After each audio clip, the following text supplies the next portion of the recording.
하니까 일부에 왔다 가니까 그것도 감사한 일이고, 또 오늘 일부에는 새로운 분들이 두 분이 왔더라고요. 그래서 또 그것도 감사하고, 한국 갔다 오니까 또 그냥 갔다 오셨죠? 그럼 또 모르는 사람이 하면서 그래서 오늘 처음 왔다고, 그래서 좀 감사했었습니다. 어쨌든 잘 나왔던 거 있고, 하여튼 한국에 잘 다녀왔습니다. 여러분들 기대해 주셔서 잘 다녀왔고, 또 계획 시간이 한 일본까지도 갔다 왔고, 무리하게 갔다 왔어요. 그래서 좀 오늘 무리가 왔어요. 무리가 와가지고 괜찮았는데, 하여튼 일본에 가서는 평생 할 딸꾹질을 아마 제가 다 하는 것 같아요. 평생 할 딸꾹질. 그래가지고 한 3일 동안 끊이지 않는 딸꾹질을 했어요. 뭐 40분, 1시간 계속 하면 죽는데요, 딸꾹질을. 근데 나는 40분 하고 멈추더라고요. 그래서 안 죽는구나 그랬지.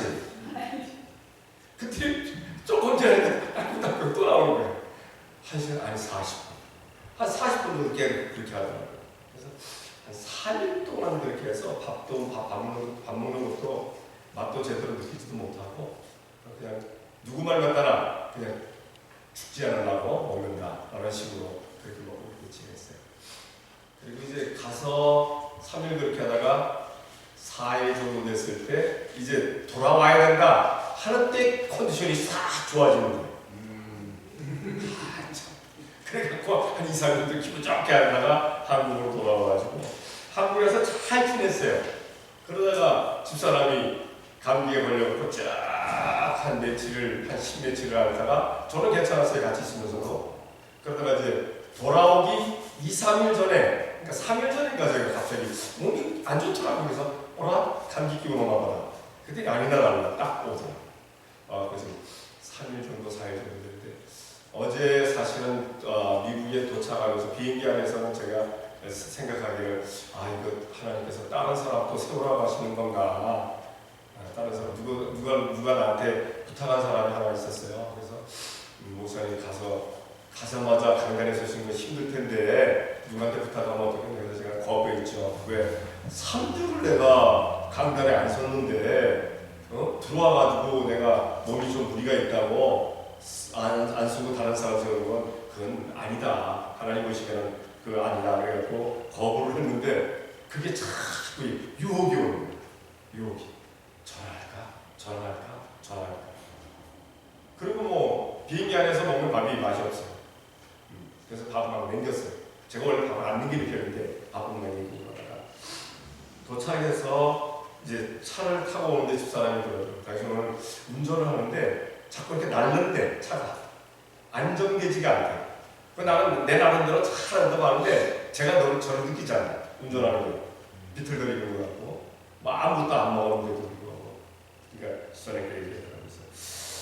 참 왜 이럴까 그러면서 하나님 앞에 그렇게 기도해서 하나님 그래도 주일날 강단에 서서 예배하게만 도와주시옵소서. 예배할 수 있도록 도와주시옵소서. 그러면서 기도하면서 왔어요. 그 집에 도착해가지고 조금 있으면 하는데 약간 돌아오더라고요. 컨디션이.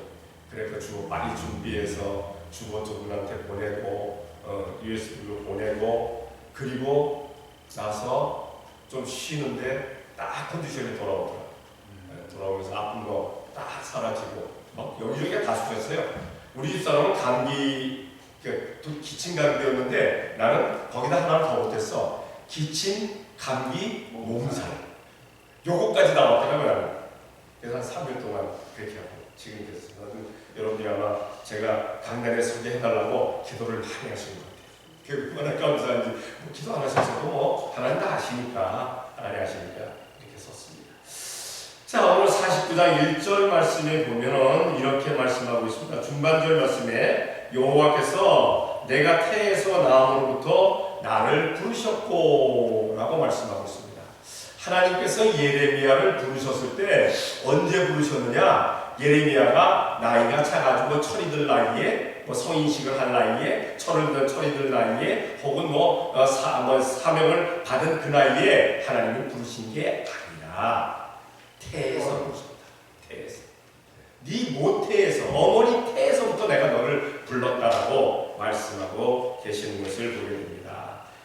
여호와께서 나를 부르셨고, 그래서 오늘 말씀의 제목을 부름받은 성도들 이렇게 잡았습니다. 부름받은 성도들.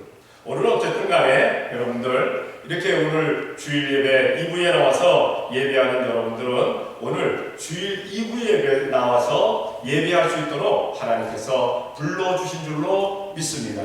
어떤 대통령이 자기가 대통령이 된 후에 첫 취임식을 합니다. 그렇게 취임식을 할 때 사람들에게 초청장을 보내잖아요. 자기 지인들에게, 좋은 사람들에게, 자기 유익 있는 사람들에게, 혹은 자기 정적에게도 초청장을 쫙 보냈는데, 초청장을 받은 사람들은 기분이 좋을 것 같습니까? 나쁠 것 같습니까? 좋을 수밖에 없죠. 근데 초청장을 못 받았어. 보낼 줄 알았는데 나한테 안 보냈어. 기분이 좋아요, 나빠요? 기분 정말 안 좋죠. 예. 대통령에게 초청장을 받아서 부름을 받아서 그 취임식에 가는 사람들도 그렇게 기분이 좋다 나쁘다 이렇게 달라지는데, 하나님께서 나를 부르셨다 안 부르셨다 라고 생각하게 될 때 과연 우리들의 기분은 어떠할까? 내 영혼은 어떠할까? 하나님께서 오늘 나를 부르셔서 이 자리에 왔다고 확신이 되어지게 될 때 우리는 예배가 기쁨과 즐거움과 유쾌함과 감격과 환희가 넘치는 줄로 믿습니다. 아멘. 그러나 내 스스로 내 자유로 그냥 습관에 의해서 그냥 자의성에 의해서 부모님들이 혹은 우리 조상들이 했던 그것대로 간섭대로 내가 나와서 예배한다면 그 예배가 기쁠 수가 없어요. 즐거울 수가 없어요. 힘이 날 수가 없어요. 하나님께서 부르셨기 때문에 왔다 하는 이런 확신들이 우리들에게 있어야 될 줄로 믿습니다. 나는 하나님께서 나를 부르신 성도라는 사실을 우리가 확신 가지고 살아가는 우리가 되어야 될 줄로 믿습니다. 그러면 하나님께서 언제 불렀다라고 말씀을 하시느냐? 언제 불렀다라고? 오늘 분명히 본문에 이르기를 성들아, 1절에 보니까 성들아 나를 부르라, 원방 백성들아 귀를 기울이라, 여호와께서 내가 태에서 나오므로부터 나를 부르셨고라고 말씀하고 계십니다. 사람들은 그 사람의 그 자질이라든가 그 사람의 성격이라든가 그 사람의 배우라든가 이런 것을 보면서 이 사람을 일을 시켜야 할지 안 시켜야 할지 그것을 결정을 합니다. 그래서 맞는 사람 같으면 그 사람을 부릅니다. 오라고. 인터뷰를 할 때도 그렇잖아요. 인터뷰를 하고 나면은 이 사람이 우리하고 같이 일을 할 사람이다 못할 사람이다 이게 결정나니까 인터뷰 후에 그 사람을 부르기도 하고 인터뷰 그 자리에서 부르기도 하는 것을 보게 됩니다. 사람을 만나보고 알고 나서 그리고 부릅니다. 그런데 하나님은 그렇게 부르시는 하나님이 아니십니다. 먼저 부르셨어요. 먼저. 내가 태에 생겼는데 모태에 생겼는데 하나님께서 사람들을 보셔서 것 같아요? 아니잖아요. 사람이 온다면 안 보이잖아요. 태에 누가 있는지 어떻게 합니까? 남자가 있는지 요즘 초음파가 있어갖고 남자가 있는지 여자가 있는지 알아요. 그렇죠? 압니다. 그런데 그때는 모르잖아요. 예전에는 몰랐잖아요. 사람들은 몰라도 하나님은 아시는 겁니다. 다 아시기 때문에 하나님께서 태에서 나오면부터 우리를 불렀다라고 말씀하고 있습니다. 성경을 또 하나 한번 찾아볼게요. 예레미야 1장 5절입니다. 다 같이 시작. 내가 너를 복중에 지기 전에 너를 알았고 내가 태에서 나오기 전에 너를 구별하였고 너를 너를 땅에 자식으로 하시고. 아멘. 모태에 짓기 전에 너를 알았다. 모태에 지어지기 전에 너를 알았다. 그리고 태에서 나오기 전에 내가 너를 성별하였다. 남자와 여자로 성별하였다. 악인과 선인으로 이미 성별하였다 라고도 말씀하고 있는 겁니다. 그러니까 사람은 태어나면서 이미 악인으로 자랄지 선인으로 자랄지 그게 정해졌다라는 그런 얘기입니다. 그래서 모태에서부터 모태교육이 중요하다는 거예요. 모태교육 복중교육이 굉장히 중요하다고 그러잖아요. 그래서 아이가 뱃속에 있을 때 무엇을 많이 먹었느냐에 따라서 걔가 태어나서 그거를 많이 먹는 거잖아요. 태어나서. 그런 얘기들 하잖아요. 또 아이가 뱃속에 있을 때 내가 뭐를 즐겨 들었냐에 따라서 그 아이가 클래식을 듣던 아니면 트로트를 듣던 아니면 팝송을 듣건 그렇게 한다는 거죠. 그러니까 부모가 그것이 가장 중요하다고 얘기하는데, 그러나 하나님은 그것보다도 먼저 이미 아시고 사람을 정해놓는다는 사실입니다. 그러니까 여러분들은 이미 어머니의 뱃속에 만들어지기 전에, 지어지기 전에 아셨고, 어머니의 뱃속에서 나오기 전에 예수님을 믿을 사람으로 이미 부름받아진 줄로 믿습니다. 그렇게 정해졌다는 얘기입니다. 정해졌다는 얘기입니다. 하기야 교회 나오는 사람들 가운데도 아닌 사람들이 있어요. 자기의 자아에 의해서 내가 그냥 생각해서 나오는 그런 사람들이 있어요. 부름받지 못하고 나오는 사람들도 있어요. 그런데 그런 사람들은 어떻게 됩니까? 예수님께서 하신 말씀대로 천국의 잔치가 열렸는데 청함받은 사람이 있고 택함받은 사람이 있다. 청함받아서 왔는데도 불구하고, 잔치에 왔는데도 불구하고 그 잔치장에서 쫓겨나는 사람들이 있는 것입니다. 천국 잔치에서 쫓겨나는 사람. 그러니까 택함받은 사람들만이 쫓겨나지 않는다는 사실입니다. 그러니까 우리를 택하셨으니 우리가 감사해야 될 줄로 믿습니다. 마노아도 그 아이가 되기 전에 이미 천사가 마노아와 그 아내에게 나타나서 낳은 아이가 나실이다. 다시 말해서 그가 성별받은 아이다. 그러니까 그 머리를 길게 그대로 놔둬라. 그에게 술을 마시지 않게 해라. 라고 강조하고 있는 것을 보게 됩니다. 그렇게 해갖고 그가 태어난 자가 누굽니까? 삼손입니다. 삼손. 뿐만 아니라 예레미야 선지자도 마찬가지잖아요. 예레미야는 분명히 얘기합니다. 나는 입술이 둔합니다. 나는 말할 줄을 모릅니다. 나는 어린아이 같습니다. 그러니까 나를 뭡니까? 선지자 삼지 말아주시기 바랍니다. 라고 하나님 앞에 고하게 될 때 하나님께서 내가 너를 모태해지기 전에 너를 알았고, 네가 배에서 나오기 전에 내가 너를 성별하였고, 너를 여러 나라의 선지자로 내가 이미 세웠다. 사명까지 주었다. 라고 말씀하고 있는 거예요. 이번에 제가 한국에 가가지고 한국의 교회 목사들이 굉장히 고민하는 것을 하나 듣고 왔어요. 무엇을 고민하는가 하면은 목사들 가운데 많은 목사들이 그 목사를 잡으로 한다는 거예요. 직업으로. 먹고 사는 직업. 사실 제가 미국에 처음 들어올 때까지만 해도 잡으로 하는 목사들은요, 부목으로 쓰지도 않았어요. 정말 생명 내걸고 하나님께서 주신 그런 거룩한 성직이니까, 그야말로 성직이지요. 하나님께서 주신 것이니까. 그러니까 내 모든 것 희생하고 그 어떤 그런 어려움이 있다 할지라도 주님을 위해서 살겠습니다 하는 그 사람들을 부목으로 세웠어요. 근데 요즘은 그런 사람들이 없다는 거예요. 그런 사람들이 오히려 없다는 거예요. 그러니까 우리 세대의 목사들이 이제는 다 사라지고 나면 그 밑에 세대의 목사들은 뭐냐면은 좌. 그러니까 반은 콜링, 반은 직업. 콜링 받은 목사가 없다는 거예요. 부름 받은 목사가 없다는 거예요. 부름 받은 목사. 그래서 고민하더라고요. 사실 저는 미국에 처음 왔을 때 제가 그걸 느꼈거든요. 미국에서. 한국에서는 못 느꼈어요. 왜? 내 후배들이나 내 주위 사람들은 그런 사람들이 없었으니까. 근데 여기 보니까 뭐 세칸짜리다. 아니, 목회하는데 왜 세칸짜리래? 두 번째 직업이래. 나는 깜짝 놀랐어요. 그런데 지금 한국으로 나가보니까 이번에 한국에 왔을 때 그런 이야기들을 하더라고요. 그래서 한국도 지금 변질되어서 가고 있구나. 그러나 사실 더 많은 사람들이 아직까지도 그래도 목회하고 있는 분들 가운데 많은 분들이 콜링을 받아갖고 성직이라고 그렇게 생각하는 사람들도 있습니다. 더 많은 사람들이 잡이라는 얘기를 하지 않도록, 직업이라는 얘기를 하지 않도록 우리 열심히 기도해주는 우리가 되어야 될 줄로 믿습니다. 하나님께서 예레미야를 세우셨기 때문에 예레미야는 옥에 갇히고 운문에 빠지고 두들겨 맞고 하면서도 그 집을 열심히 감당을 했던 것을 보게 됩니다. 하나님은 이렇게 예레미야가 지어지기 전에, 이 세상에 태어나기 전에 그를 아셨고, 그를 부르셨고, 그를 성경하셨고, 그를 세우셨다는 사실을 분명히 말씀하고 있습니다. 그리고 성경을 또 한번 찾아보겠습니다. 사도행전 9장 15절, 16절입니다. 다 같이 시작. 주께서 가라사대 가라 이스라엘 내 이름을 이방인과 이방인과 이스라엘 자손들하고 정하시며 택한 나의 것이다.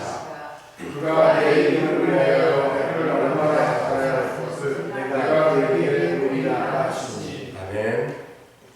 사실 바울은 사울이라는 이름을 가졌을 청년 소행자요, 비방자요, 박해자였습니다. 교회에 대해서 천적이 누구였느냐? 바로 사울이었어요. 사울. 초대교회의 최고의 핍박자가 바로 사울이었습니다. 사울은 사람을 잡아서 감옥에 가두기도 합니다. 스데반이 돌로 맞아 때려 죽여짐을 당할 때 증인으로 섰었습니다. 그리고 제 머미가 예수님 믿는 사람들을 잡아오면 자기의 지식을 가지고 그 사람을 잘 호도해가지고 그 사람을 예수 믿지 않게끔 그렇게 만들기도 했었어요. 이런 수많은 노력을 해가지고 대제사장들에게 인정을 받았던 사울입니다. 그 사울이 다메섹에 가서도 예수님 믿는 사람들을 핍박하고 예수님 믿는 사람들을 잡아서 예루살렘으로 데려오려고 다메섹으로 가는 도중에서 예수님을 만나며 얻게 됩니다. 그때 사울은 철저하게 깨어집니다. 철저하게 깨어져서 그가 무너지지만, 그리고 그의 눈이 뭡니까? 감겨져서 비늘에 이렇게 갈려져서 앞을 보지 못하고 3일을 지내면서 금식기도를 합니다. 먹지도 못하고 3일 동안 금식기도를 합니다. 그때 아나니아라는 주님의 종에게 바로 예수님의 말씀이 있는 겁니다. 아나니아야, 다메섹에 가서 사울에게 안수하여서 그 눈이 보이게 하여라. 아나니아가 깜짝 놀랍니다. 주여, 그는 주님 믿는 사람들을 그토록이나 핍박하고 그토록이나 어렵게 만들고 우리 교회의 최대의 적이 아닙니까? 그런데 왜 그를 위해서 그렇게 기도를 하라고 하십니까? 그때 주신 말씀이 이 말씀입니다. 그는 이방인과 임금들과 이스라엘 자손들에게 내 이름을 전하기 위해서 내가 택한 것이다. 그가 얼마나 고난을 받아야 할지, 고통을 받아야 할지 그거 내가 그에게 알게 하리라 라고 말씀합니다. 그러니까 사도 바울을 부르셨을 때, 권리하셨을 때는 언제였는가? 바로 그 전에는 거기 대해서도 이미 부르셨지만은 다시 재풀링하실 때가 바로 사도 바울이 가장 예수님을 핍박할 그 당시였습니다. 사람들이 볼 때는 저는 믿을 수도 없다. 아이고, 저런 게 어떻게 교회 나와? 저런 게 교회 나오면 영광 가리면 되니까, 안 된다니까, 교회 문 닫게 된다니까, 그렇게 말하는 그 사람, 그러한 처지에 있는 그 사람, 하나님께서 기뻐하신다면 불러서 돌이켜서 회개하게 만드실 줄로 믿습니다. 사도 바울처럼, 바울 속에 사울처럼 교회를 어렵게 했던 사람은 누굽니까? 그런데 그 어렵게 하는, 그 핍박하는 예수님을 사울처럼 많이 전한 사람이 누구예요? 사울처럼 많이 전한 사람이 없었어요. 예전에 뭡니까? 남북이 전쟁이 일어나기 전에 평양에 김익두라는 사람이 살고 있었어요.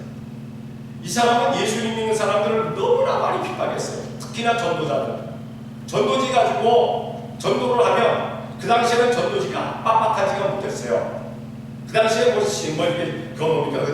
신문지 같은 그런 데 비슷한 그런 데가 쓰는 거기 때문에 그 전도지를 받아고 그래갖고 행포를 풀어서 픽 하고 버립니다.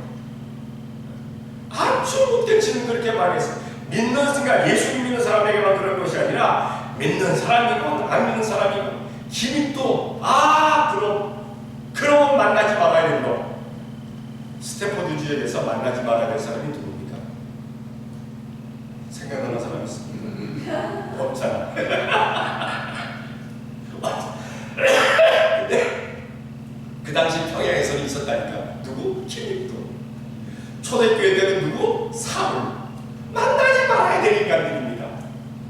그런데 그 김익두가 예수님께로 돌아오고 나서 놀라운 역사가 일어납니다. 놀라운 역사가. 김익두가 돌아오고 나서 평양거리에 술집이 없어졌다니까요. 술집. 주일날. 아니, 술집이 문을 닫아낸 거 아니에요. 그 정도로 역사가 일어났다는 거예요. 그래서 그 평양을 뭐라고 했습니까? 제2의 예루살렘. 동양의 예루살렘. 김익두가 회개하고 돌아왔어요. 사울이 회개하고 돌아와서 사도 바울 내위에 복음이 전 세계 땅까지 전해졌다는 겁니다. 우리 사람들이 평가할 때는 저 사람은 안 될 거야 라고 하는 사람. 저도 그 사람 가운데 한 사람이 있었어요. 이태원에서 제 선배들이나 친구들이나 후배들이 제가 신학교 갔다니까 기함을 하고 기함을 하고 그런 사람들이야. 다른 사람 다 가도 그것만은 안 갈 줄 알았는데 쟤만은 안 될 줄 알았는데 그들이 하는 얘기가 저 녀석이 신학교가 뭔가 뭐 정탑을 하는 걸 거야. 쟤 한 달도 못 다녀. 제가 신학교 다니면은 한 달을 다니면 내가 손에 잔을 친다고. 잔을. 못 때도 그렇게 못 때는 애들이 많아요. 근데 손에 장지질이 하나도 없어. 나 신학교 들어가고 목사까지 됐는데도 불구하고 없더라고요. 그러니까 사람이 볼 때 어떻게 본다 그게 중요한 것이나 중요한 것이 아니라 하나님이 보실 때 내가 쓸 사람은 하나님께서 쓸 사람은 반드시 써주실 줄로 믿습니다. 불러서 써주신다는 사실입니다. 여러분 정말 우리 주위에 안 좋은 사람들이 있습니까? 위에서 기도해 주시기 바랍니다. 하나님 불러서 사용하여 주시옵소서. 사용하여 주시는 게 돌아올 수밖에 없잖아요. 돌아올 수밖에 없잖아요. 그렇게 우리가 기도하는 우리가 되어야 될 줄로 믿습니다. 부르신 때는 사람이 생각하는 때하고 전혀 다른 그런 상황에서 부르셨다는 겁니다. 우리가 알지 못하는 그들한테 우리를 부르시고 우리가 이 세상에 창조되기 전에 우리를 부르시고 그리고 사람들이 안 된다고 하는 그 순간에 하나님께서 불러서 사용해 주신 것을 보게 됩니다.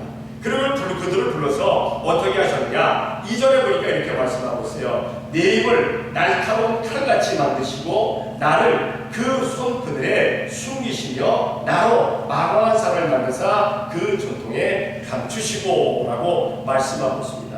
여기 뭐 칼이나 활이나 전통 이 모든 것은 전쟁에 나가서 쓰는 그런 전통이 뭡니까? 도구입니다. 도구. 그 전쟁의 도구잖아요.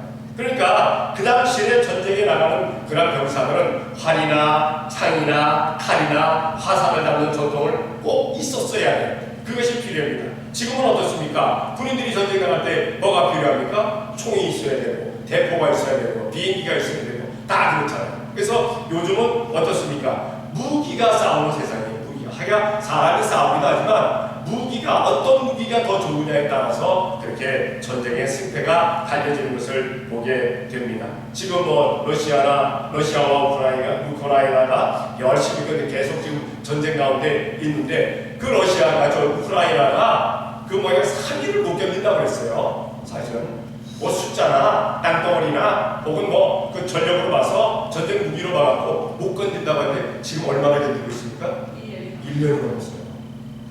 오히려 지금 더 많이 쳐들어갔어요. 그렇죠? 네. 우크라이나가 러시아 지금 본토를 쳐들어가고 있어요. 지금 공격하고 있어요. 왜냐? 무기가 좋은 거예요.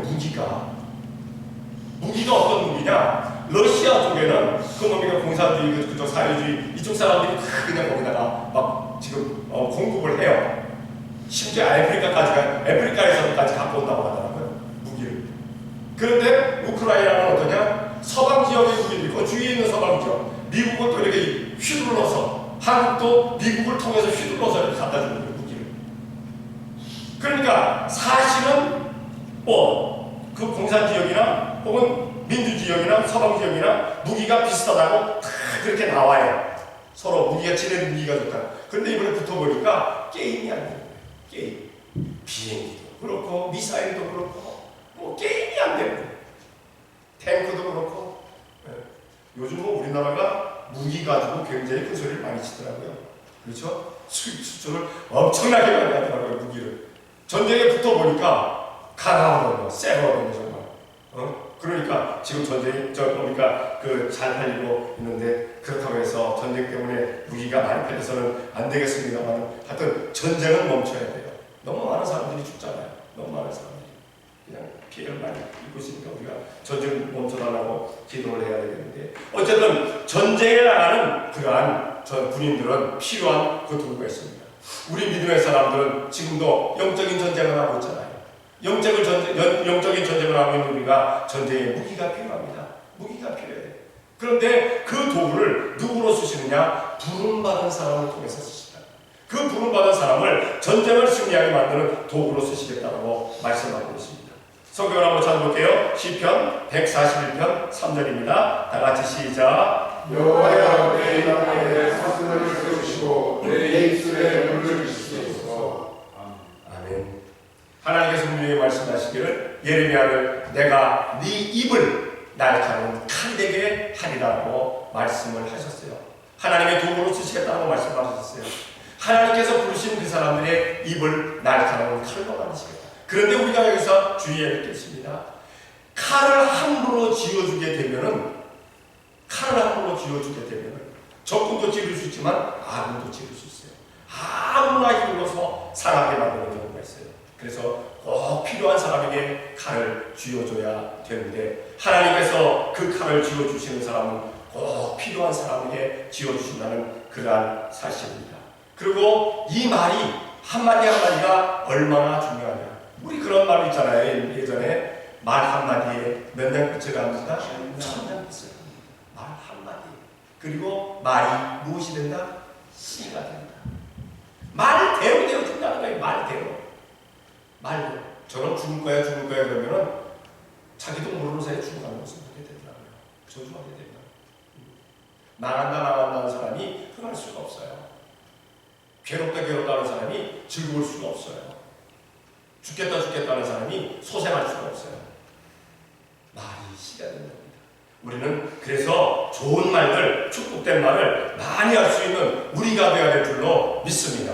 아멘. 예수님의 이름으로 우리는 흥할 수가 있고, 예수님의 이름으로 우리는 잘 될 수가 있고, 예수님의 이름으로 우리는 즐거울 수가 있고, 예수님의 이름으로 우리는 소생할 수가 있다고 항상 강조하는 우리가 되어야 될 줄로 믿습니다. 나를 봤을 때는 안 됐다 할지라도 예수님께서 안 계시면 우리는 반드시 되어진다는 그런 사실을 우리가 기억해야 될 줄로 믿습니다. 아멘. 말은 말대로 이렇게 갖게 되어 있다는 사실입니다. 좋은 말, 복된 말, 정말 칭찬하는 말 많이 할 수 있는 우리가 되어야 될 줄로 믿습니다. 또한 성경 한군데를 찾아봅니다. 열왕기하 13장 17절입니다. 열왕기하 13장 17절 다 같이 시작. 가로되 동편산을 여서 도로에 생산하되 쏘소서 오소에 생산하되 이는 여호와의 영원한 살 오롯 아람의 호로의 산이니 왕이 아람 사람을 징계하도록 아벡에서 지키리이다. 아멘. 하나님의 선지 엘리사가 죽을 기한이 죽을 때가 되었습니다. 그 당시에 이제 이스라엘 왕이 하나님 그러니까 선지자가 죽게 되었다 하니까 선지자에게 왔습니다. 그래서 눈물을 흘리면서 눈물을 흘립니다. 선지여 당신이 이제 돌아가시면 어떻게 되겠냐고 그렇게 이야기하게 될 때 엘리사가 이야기합니다. 왕이여 창을 열으소서. 동쪽 창을 열으소서. 동쪽 창을 여니까 화를 쏘라고 합니다. 그러니까 시키는 대로 또 화를 쏩니다. 그랬더니 엘리사가 얘기합니다. 이것은 바로 구원의 화살입니다. 왕이 많은 전쟁에서 승리할 겁니다. 그러면서 화살을 취하라고 합니다. 또 화살을 취하니까 땅을 치라고 합니다. 그러니까 땅을 치는데 3번을 치고 멈춥니다. 그때 왕이 권위가 있고 왕이 또 위신이 있지 뭘 팍팍팍팍 치겠어요. 우리가 탁 쳤을 텐데 그냥 탕 3번 칩니다. 3번 치는 것을 보면서 엘리사가 화를 팍 냅니다. 왕이여 어찌 3번만 치고 멈춥니까? 7번을 쳤더라면 아람을 완전히 진멸하도록 쳤었을 텐데 이제 왕이 3번만 아람을 칠 수 있을 것입니다. 그 당시에는 뭐 나라를 쳤다고 할지라도 한번 탁 쳐서 나라가 완전히 진멸되는 게 아니에요. 막 전쟁하다가 질만하면 돌아가 버립니다. 전쟁 한번 끝내는 거예요. 그리고 가서 딱 또 군인들을 준비합니다. 또 막 무기를 준비합니다. 그러면서 또 쳐들어와요. 그것도 막 전쟁합니다. 또 안 되면 또 도망갑니다. 몇 번의 전쟁을 해야 되는데 그 왕은 그걸 생각지 않냐고 3번만 다 치는 거예요. 그 당시에 아람이 굉장히 이스라엘을 괴롭혔어요. 그래서 아람만 사라진다면 이스라엘이 공격을 전쟁이 없을 거라고 생각할 정도였었습니다. 왜? 아람이 너무나 괴롭히니까.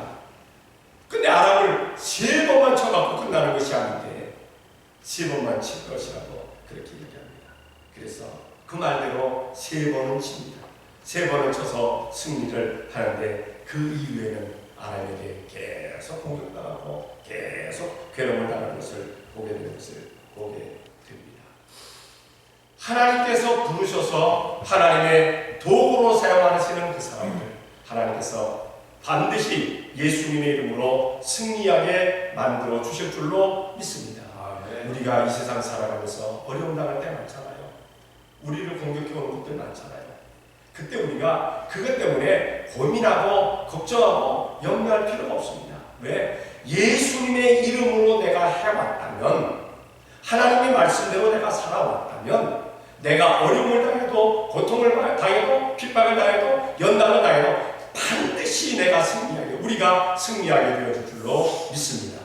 라는 확신이 우리에게만 있으면 돼요. 그 믿음이 흔들려버리면 끝납니다.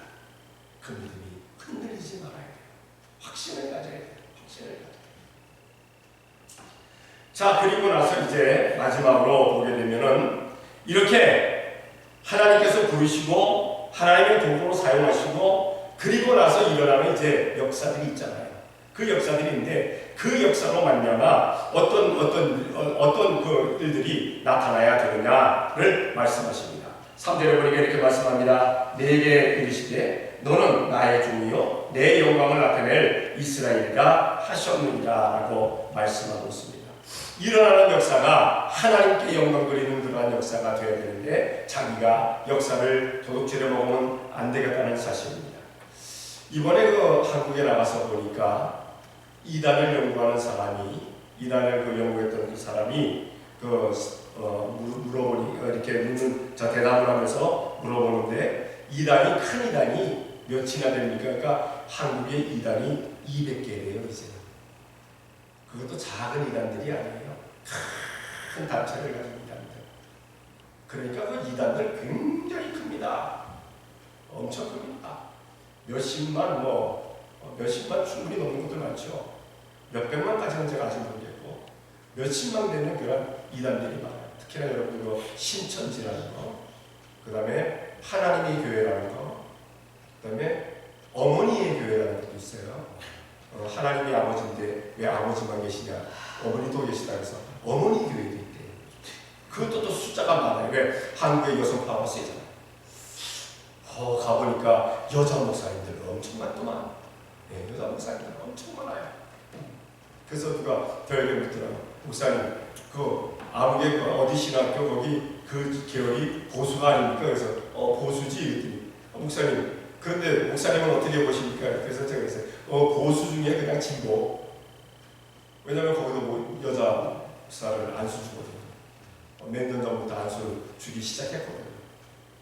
그러니까 한국에서는 아직까지도 여자 목사를 안수 안 주면 그냥 보수라고 얘기하고 주면은 보수, 진보라고 얘기를 하고 그 다음에 사이비, 이단 이쪽들이 또 있는 겁니다. 어쨌든 간에 그런데 그 이단들이 몇 개냐면 200개나 됩니다. 200개가. 예전에는 그 이단이 그렇게 많지가 않았어요. 예전에 이단은 끼케야 통일교 그리고 전도가 통일교 이 두 개가 가장 큰 이단이었었어요. 근데 요즘은 이단들이 엄청 많아요. 그래서 교회마다 들어가면서 교회마다 이렇게 제가 이렇게 보니까 제가 있던 숙소에도 바로 큰 교회가 앞에 있었어요. 그래서 야 교회 잘 됐다. 그리고 이렇게 출입구를 딱 보는데 출입구에 이만한 글씨가 이렇게 붙여 있는 거예요. 그게 뭔가 신천지 출입금지 그래놨더라고요. 신천지 출입금지. 거기만 있는 게 아니었어요. 제가 아는 교회 가서 뭡니까 임지 가는 그 예배가 있어서 가서 제가 축하해주러 갔는데 거기도 입구에 신천지 출입금지. 그리고 또 제 50년 전에 그런 친구 목사가 목회하다가 이제 은퇴해가지고 원로 목사가 되고 그 아들이 목사가 됐더라고요. 보니까 거기도 큰 교회를 크게 잘 졌는데 가서 보니까 거기 입구에도 신천지 출입 금지 그래놨더라고요. 우리 집사람이 나중에 앉아서 신천지인지 누가 알아? 신천지인지 누가 알아? 그리고 신천지 사람들이 내가 신천지요 그러고 들어가셨어요? 들어올 놈들이 그냥 들어오지. 영분별의 은사들이나 때문에 모를까? 그렇더라. 왜 이단들이 되느냐? 하나님의 영광을 지가 바라보기 때문에. 지가 끌어내기 때문에. 사탄이 왜 사탄이 됐습니까? 하나님의 자리에 이르려던 천사가 타락해서 사탄이 됐잖아요. 하나님의 영광을 훔쳐먹으려고 하면 다 잘못되는 거예요. 그러니까 우리는 하나님의 역사가 나타났을 때 그 영광 하나님께 오직 돌릴 수 있는 우리가 되어야 될 줄로 믿습니다. 네. 요한계시록 19장 10절입니다. 다 같이 시작. 내가 그 바람에 들려 경배하니 그가 나로 말하기를 나는 너와 내 주신 것을 받은 내 형제들과 같이 왼쪽이니 삼가 되게 하지 말고 오직 하나님께 경배하라. 예수의 증거는 내 안에 영이나 하라. 아멘. 사도 요한이 마지막 때에 반모섬에 가가지고 큰 환상꾼을 봅니다. 근데 그가 환상 가운데 자기를 데리고 다니는 천사가 있었어요. 그 천사가 데리고 다니면서 수많은 것들을 보여줍니다. 엄청난 것들을 보여줍니다. 그래서 그 수많은 것들을 보여줄 때 너무 놀라서, 너무 그 역사가 크고 놀라워서 그 천사 앞에 엎드려서 절을 하려고 했어요. 엎드려 경배하려고 했어요. 그랬더니 천사가 말립니다. 나에게 경배하지 말라고. 영광을 하나님께 드리라. 요거는 마지막 부분입니다. 이제 마지막 부분에 가지고 너무나 놀라워서 보고 나니까 그냥 자기에게 경배하지 말라고 했던 그 말을 또 잃어버린 거예요. 또 경배하려고 하는 거예요. 그러니까 천사가 나에게 경배하지 말라. 나도 너와 같이 하나님을 섬기는 종입니다. 우리 모두는 하나님께 영광 돌려야지 그 누구도 하나님의 영광을 도둑질해서는 안 됩니다. 하나님의 영광을 우리가 받아서는 안 된다는 그런 말입니다. 교회에서도 마찬가지입니다. 목사나 사모나 장로나 권사나 집사나 성도나 그 누가 영광을 받으려고 하면은 그 사람 때문에 교회는 어려움을 당할 수밖에 없어요. 우리는 오직 모든 영광 주님께 돌릴 수 있는 우리가 되어야 될 줄로 믿습니다. 아멘. 이 천사를 경배하는 자들이 바로 몰몬이라든가 또 뭐 천사교회라든가 이렇게 다 천사들을 경배하는 것들이에요. 천사들을 경배하는 것들. 여러분 그 뭐 사고 이렇게 돌아가다 보면은 거기 몰몬 사당 하나 큰 거 있잖아요. 흰 거 대리석으로 착 주고 맨 꼭대기에다가 금으로 착 금 만들어 놓고 이게 모르나이 천사예요. 모르나이 천사. 그 모르나이가 조셉 스미스에게 복음을 전했다는 거예요. 복음을 줬다는 거예요. 그래가지고 몰몬경을 쓴 거예요. 그래서 그 천사를 경배하는 거예요. 그들이 무엇을 경배하는 것 같지만 그 중심에 들어가 보면 모르나이가 있어요. 만약에 하나님을 경배하고 예수님을 경배하고 한다면 거기다가 하나님을 뭐 만들어 놓던가 하나님 형상 없으니까 못 만들고 그러면 예수님을 만들어 놓던가 해야 되는데 거기에 천사를 다 만들어 놓잖아요. 미국 내에 많은 그 뭡니까 천사를 경배하는 교회들이 있어요. 제가 처음에 여기 왔을 때 5년 전에 여기 왔을 때 여기에 다니던 분 한 분도 바로 그 남편이 천사를 경배하는 그 교회에 나가는 것 때문에 둘이 깨졌어요. 굉장히 어려움을 많이 겪었는데 기도하면서 그냥 위로하고 건면하고 그러다가 저는 다른 곳으로 이사를 가셨습니다만 그러나 뭐 끝내는 헤어지고 말았어요. 안 되잖아요. 안 되잖아요. 그 이단하면 어떻게 할 수가 없잖아요. 이단에서 돌아오면 모를까. 어쨌든 그 천사를 경배하는 것 때문에 문제가 생깁니다. 그런데 분명히 오늘 복음에는 말하기를 나에게 경배하지 마라. 천사도 경배받을 만한 그러한 지위가 아니에요. 천사들조차도 오직 하나님, 예수님께, 성령님께 경배하는 영광 돌리는 우리가 되어야 될 줄로 믿습니다. 그리고 마지막으로 성경 문제 나옵니다. 마태복음 22장 21절 다 같이 시작. 그 주인이 이르되 잘하였도다 착하고 충성된 종아 내가 나서는 충성하였으되 내가 많은 것으로 내게 맡기니 내 주인의 즐거움에 참여하였다. 아멘. 우리가 신앙생활하면서 열매를 많이 맺었다, 적게 맺었다, 많은 것을 남겼다, 적은 것을 남겼다, 그렇게 우리 스스로가 판단을 하거나 다른 사람들이 판단을 하거나 해야 해서는 안 돼요. 그 교회는 그 사람만 있었는데 그 길은 그 사람 때문에 잘 되는 거야. 그 사람이 없어야 돼. 뭐 이런 식으로 판단을 하면 안 된다. 판단을 하시고 헤아리시고 구분하시는 분은 오직 하나님 외에는 없어요. 하나님께서 잘했다 칭찬하시면 아멘 해야 되는 것이고, 하나님께서 그리하지 말아라 하면 아멘하고 안 하면 되는 거예요. 하나님께 모든 것을 맡기는 우리가 되어야 될 줄로 믿습니다. 이번에도 뭐 가서 이런 분 저런 분들 많이 만나는데 그분들 가운데서 고민하는 그런 분들도 만나봤어요. 목사님, 저는 믿는데 믿음이 적어서, 믿음이 없어서 열매를 제대로 맺지도 못하고 결실도 없고 어떻게 해야 될지 모르겠습니다. 제가 그랬어요. 주님 보실 때 주님이 하십니다. 사람이 아무것도 아닙니다. 사람이 열매를 맺었다 혹은 결실을 맺었다, 있다 없다, 사람이 구분할 수 없습니다. 사람이 판단할 수 없습니다. 하나님께서 하십니다. 말씀대로 살아왔으면 하나님께서 잘했다 칭찬하실 줄로 믿습니다. 그러나 만약에 말씀대로 살지 못한다면 말씀 읽으면서 말씀대로 열심히 사시기 바랍니다 하고 그렇게 부탁을 드렸습니다. 성도 여러분, 우리가 알아야 할 것은 뭡니까? 하나님이 나를 부르셨다. 하나님은 나를 부르셔서 지금도 신앙생활하게 하신다는 그런 확신을 가지고 살아가는 우리 성도들이 되어지시기를 예수님의 이름으로 축원합니다. 네. 기도하겠습니다. 사랑의 아버지 하나님 감사합니다. 사랑하여 주시옵소서. 오늘도 이 시간 주님 앞에 나와 이렇게 예배하며 주님께 영광 돌리게 하시니 감사합니다. 저희들의 예배를 받아주신 것 감사합니다. 사랑의 아버지 하나님, 우리들에게 사명을 주시고 우리들을 사역하게 하시고 우리들로 하여금 열매 맺고 결실하도록 힘을 주시는데 우리가 충성치 못하고 열심을 내지 못하고 아버지 하나님 부지런하지 못하고 우리가 게으름을 피울 때도 있었습니다. 사랑의 아버지 하나님, 우리들에게 새 힘 주시어서 다시 한번 열심을 낼 수 있는 저희가 되어지게 복내려 주시옵소서. 과연 주님 오시는 그날 잘했다 칭찬받고 상급과 면류관 받는 우리 온 성도가 되어지게 주님께서 역사하여 주시옵소서. 이사하고 예수님 이름으로 기도 드리옵나이다. 아멘.